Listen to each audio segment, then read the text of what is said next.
अध्यात्म विज्ञान कोई धर्म या संप्रदाय नहीं है, ये स्पिरिचुअल साइंस है जो कुदरत के कानून पर आधारित है।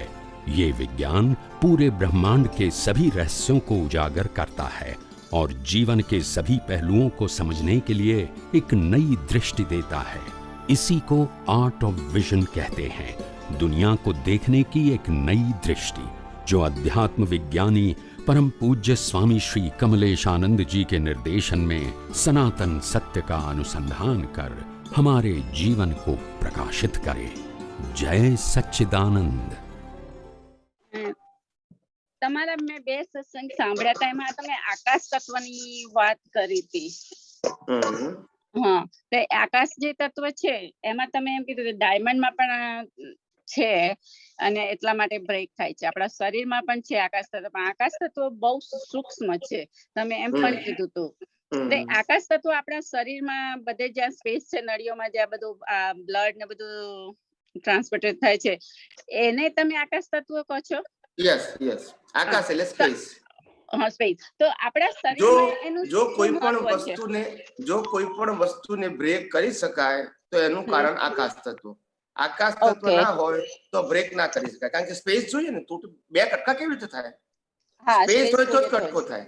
એટલે ડાયમંડ હોય, આમ ડાયમંડ કટર આવે, ડાયમંડ તમારે પથ્થરને કાપી શકે, લોડાને કાપી શકે, એટલું મજબૂત આવે, પણ છતાંય ડાયમંડ અંદર પણ આકાશ તત્વ હોય, કારણ કે એના બે પીસ થઈ શકે છે.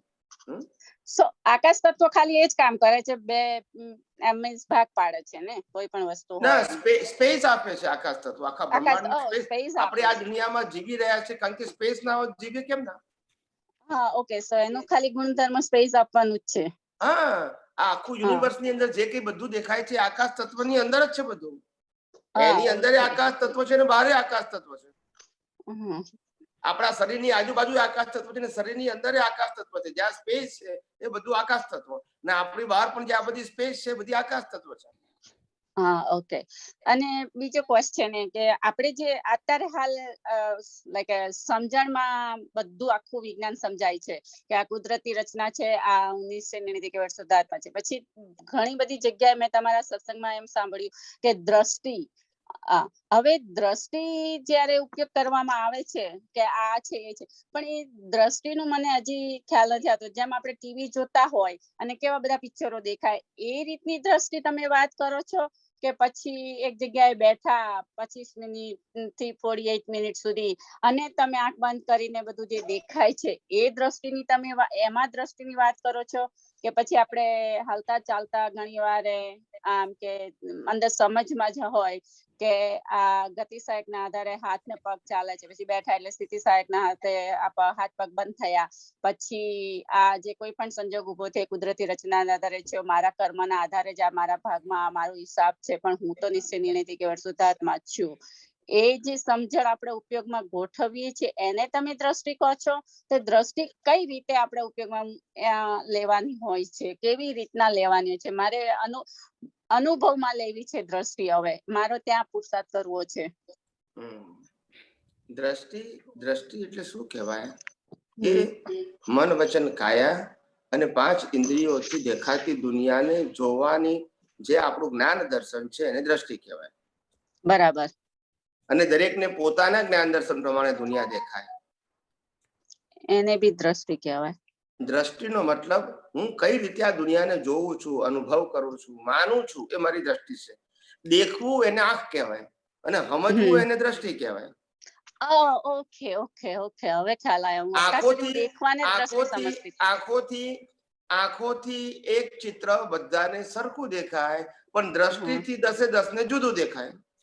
હા, બરાબર. હા હા, દ્રષ્ટિ એ તમારું જ્ઞાન દર્શન છે અને દ્રશ્ય એ તમારું જ્ઞાન દર્શન નથી, એ તો આંખનો વિષય છે. દ્રશ્ય એ આંખનો વિષય છે અને દ્રષ્ટિ એ તમારા જ્ઞાન દર્શનનો વિષય છે. જેવું જ્ઞાન દર્શન એવું દેખાય. ઓકે.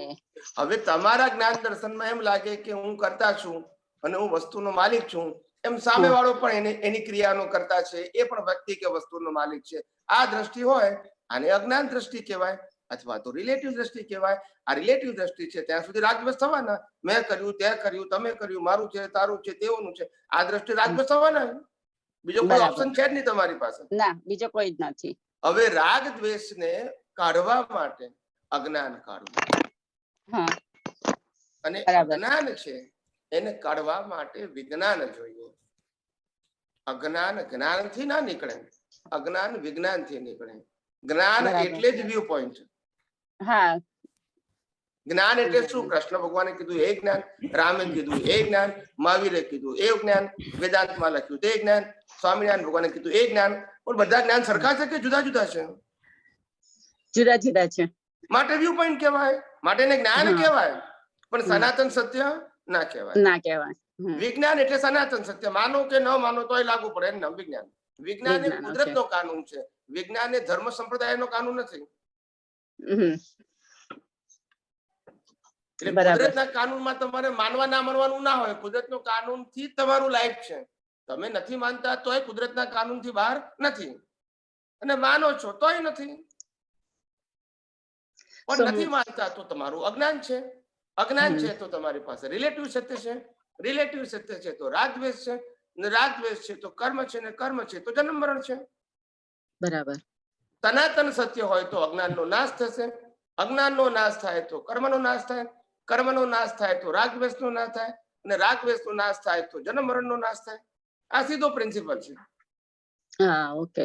આ બધાનો આધાર દ્રષ્ટિ ઉપર છે, ક્રિયા ઉપર નથી. ઓકે. અજ્ઞાન દ્રષ્ટિથી સંસાર ચાલે છે, વિજ્ઞાન દ્રષ્ટિથી સંસાર સમાપ્ત થાય છે, અને જ્ઞાન દ્રષ્ટિથી સંસાર સારો ચાલે છે. અજ્ઞાન દ્રષ્ટિથી ચાલે છે, પણ કેવો ચાલે છે? તો કે છે કે પાપ પુણ્ય વધારે વાળો. જ્યારે જ્ઞાન દ્રષ્ટિ હોય તો પુણ્ય વધારે હોય. પણ સંસાર તો બંનેમાં ચાલે, જ્ઞાનીને ચાલે ને અજ્ઞાનીને ચાલે. પણ વિજ્ઞાનીનો એંગલ સંસાર સમાપ્ત કરવાનો છે, ચલાવવાનો નથી, સારો કે ખરાબ. તો આ ત્રણ વસ્તુ એ દ્રષ્ટિ થઈ. અજ્ઞાન એ પણ દ્રષ્ટિ, જ્ઞાન એ પણ દ્રષ્ટિ, વિજ્ઞાન એ પણ દ્રષ્ટિ. તમારી જેવી દ્રષ્ટિ એવો તમારો ઉપયોગ, જેવો ઉપયોગ એવો તમારો પુરુષાર્થ. સો દ્રષ્ટિ એક સમજ તરીકે પણ ગણાય ને, કે જેટલી તમારી વિજ્ઞાનની સમજ છે એટલું તમે ઉપયોગમાં કરી શકો છો. સમજ જ કહેવાય, સમજ જ કહેવાય. બરાબર છે. હા ઓકે. સો જેટલી સમજ તમારી વધશે એટલી તમારી દ્રષ્ટિ વધતી જશે. એટલે પછી જે ઉપયોગ આપણે ચૂકીએ છીએ એ ઉપયોગ નહીં ચૂકવીએ. અત્યારે ઉપયોગ ચૂકાય છે બીકોઝ ઓફ ધ સમજ ઓછી છે ને. તો એનો અર્થ એવો છે ઘણી વાર અત્યારે તમારી પાસે સમજ છે, પણ સમજનો ઉપયોગ ઓછો હોવાથી અનુભવ ઓછો છે. બસ એ સમજમાંથી ઉપયોગ વધશે ને અનુભવ વધશે તો તમે પાવરફુલ થઈ જશો, કારણ કે અંતે તો અનુભવ જ કરવાનો છે. હા અંતે તો અનુભવ જ કરવાનો છે. એટલે અત્યારે ભલે આપણને સમજણ પ્રાપ્ત થાય, પછી બીજો સબ્જેક્ટ આવશે એનો ઉપયોગ. એ સમજણનો દ્રષ્ટિથી ઉપયોગ, અને ઉપયોગ કરીને અનુભવ કરશો, એમ તમારું ડેવલપમેન્ટ વધશે. અને ડેવલપમેન્ટ વધશે તમારી કેપિટલ છે, એ કેરી ફોરવર્ડ થાય. ડેવલપમેન્ટ કોઝ ઇફેક્ટ નથી. Development cause. અને આ જે આપણે તમારો સત્સંગ અમે સાંભળ કરીએ છીએ, ઘણીવાર એક સત્સંગ 3-4 વાર સમજીએ છીએ, દર વખતે કંઈક જુદું જ અંદર ક્લિક થાય છે. તો એ જે છે એમાં અમે ઉપયોગ ચૂકવીએ છીએ કે પછી એના આધારે અમે આ સમજ વધે છે માટે પછી નેક્સ્ટ ડે એના આધારે અમારી અનુભવની ક્રિયા વધતી જશે કે પછી ઘણીવાર આ સત્સંગ સાંભળવું ને, એ સત્સંગ સાંભળવું એટલે કે આ પ્રત્યક્ષ સત્સંગ તમને જે મળે છે એના કારણે તમારી પાસે આ એપ્લિકેશન કરવાનો મોરલ સપોર્ટ મળે છે, અને તમે જે વિજ્ઞાન પહેલા સાંભળ્યું છે એ પાછું રીફ્રેશ થાય છે. શું થાય છે? રીફ્રેશ થાય છે. જેમ દાખલો આપું સિમ્પલ ભાષામાં, કે હિન્દુસ્તાનની અંદર તમે રહેતા હોય, રોજ તમે નાઈ ધોઈને મંદિરમાં દર્શન કરવા જાઓ છો. બરાબર. તો ભગવાન અને તમે બેમાંથી કોણ રોજ બદલાય છે, કે એકના એક જ હોય છે? બંને એક ના એક એક્ચ્યુઅલી. તો પછી રોજ કેમ રોજ જવાનું કારણ શું હશે? એ નથી ખબર. રીફ્રેશ. રોજ જાય એટલે રોજ નવા ભાવ ઉત્પન્ન થાય. ક્રિયા ભલે એક છે પણ ભાવ તો નવા ઉત્પન્ન થાય ને. હા ભાવ ઉત્પન્ન થાય. That is to be called a refresh.